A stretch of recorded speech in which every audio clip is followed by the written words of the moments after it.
Some of these words have some very basic definitions that we can convert back to. So as a result is a fancy way of saying so, and nevertheless is a fancy way of saying but. Earlier is just what it means, earlier, right? Something happened before something else. And in other words, also is very literal, right? It just means we're going to say the exact same thing in other words. So let's just see what we have, and maybe one of these will just kind of fit naturally. They all are very different in terms of definition.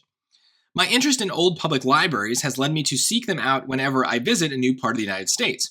I could visit every state in the US and still not find the oldest public library in the Western Hemisphere. That library, the Biblioteca Palaxofiana, is located in Puebla, Mexico.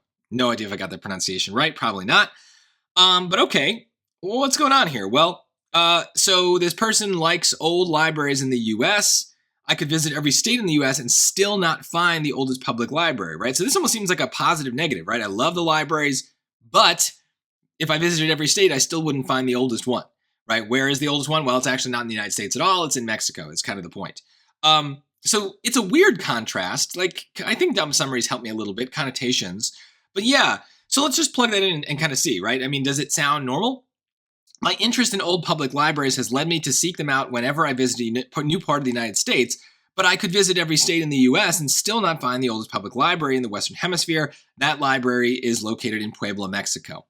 Yeah, the but fits. And this is the other benefit of categorizing some of these more complicated words into simpler terms, is we can just substitute those in. They're going to fit very naturally.